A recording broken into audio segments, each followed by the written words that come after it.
அனைவருக்கும் வணக்கம். இது உங்கள் புகழ்முரசு. புகழ்முரசு சார்பா உங்கள சந்திக்கிறதுல ரொம்ப சந்தோஷம். அ சமீப காலமா ஒரு லாஸ்ட் ஒரு 10 இயர்ஸாவே பார்த்தீங்கன்னா, இந்த மொபைல் ஃபோன்ஸோட வளர்ச்சி ரொம்ப அற்புதமா இருக்கு. அபரிவிதமா இருக்கு. ஸோ அது வளரும்போது ஆட்டோமேட்டிக்கா டெக்னாலஜி எல்லாமே வளருது. ஸோ டெக்னாலஜி வளரும்போது என்ன நடக்குது அப்படின்னா, மக்கள் கொஞ்சம் லேசினஸ்ஸா ஆகுறாங்க. அவங்களோட வேலை பளு கம்மியா இருக்கு. அதே டைம்ல அவங்களோட உடல் உழைப்பு ரொம்ப ரொம்ப கம்மியா இருக்கு. ஸோ இதனால அ அவங்களுக்கு ஒரு சில நோய்கள், ஒரு சில இந்த சோர்வு காரணமாக ஏற்படக்கூடிய அசௌகரியங்கள் எல்லாமே இருக்கு. அது யாரும் இல்லன்னு சொல்ல முடியாது.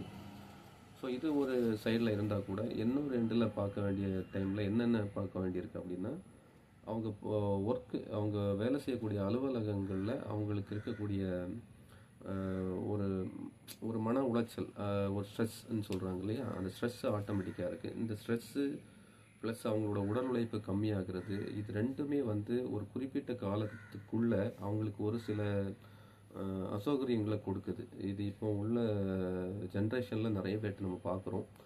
அ 3வதா இது என்ன ஒண்ணு ஆட் ஆன் ஆகுது. என்ன ஆட் ஆன் ஆகுது அப்படின்னா, அ அதுக்குண்டான ஃபுட்ஸு இப்ப யாரும் எடுத்துக்கிறதில்ல. பழைய சாப்பாட்டு முறை இங்க எங்கேயுமே இல்ல.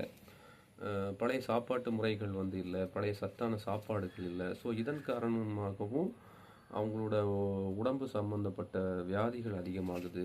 மன உளைச்சல்களுக்கு ஆளாகுறாங்க. சில குறைந்த வயதிலேயே அவங்களுக்கு பலதரப்பட்டமான ஒரு நோய்கள் வர ஆரம்பிக்குது. என்ன ஒண்ணு தான் நினைக்கிறது நடக்கல அப்படிங்கிற ஒரு கவலையும் எல்லாத்துக்குள்ளயும் இருக்குது. ஸோ இது எல்லாத்தையும் இந்த காலகட்டத்தில நம்ம அவாய்ட் பண்ணணும் அப்படின்னா, ஒரு சில யோகா ஒரு சில முத்திரைகள் நம்ம எடுத்துக்கணும். ஒரு சில யோகாக்கள் நம்ம பண்ணணும். ஒரு சில மனதுக்கு இதமான சில எண்ணங்கள் வேணும். நல்ல எண்ணங்களா அத டைவர்ட் பண்ணணும். அந்த எண்ணங்கள் மூலமா நம்ம உடம்ப, நம்ம மனச எப்பவுமே ஒரு புத்துணர்ச்சியா வச்சுக்க முடியும். ஸோ அந்த ஒரு பிராக்டிக்ஸ எல்லாரும் நம்ம பண்ணணும். பண்ணுனா மட்டும்தான் நம்மளோட ஆரோக்கியத்தையும் நம்ம மேம்படுத்த முடியும். நம்ம ஆரோக்கியம் நல்லா இருந்தா தான் நம்ம மனசு நல்லாயிருக்கும். நம்ம மனசு நல்லா இருந்தா தான் நம்மளோட சுத்தி இருக்கவங்க நல்லா இருப்பாங்க. நம்ம நல்லா இருக்கும்போது நம்ம குடும்பம் நல்லாயிருக்கும். ஸோ எல்லாத்துக்கும் அடிப்படையான இந்த உடலையும், மனதையும் பாதுகாக்க வேண்டியது ஒவ்வொருத்தரோட கடமை. இனி வரும் காலங்கள்ல நம்ம இத முறையா கடைப்பிடிக்கணும். அதற்கு நம்ம சில பயிற்சி வகுப்புகள் நம்ம எடுக்கிறோம்.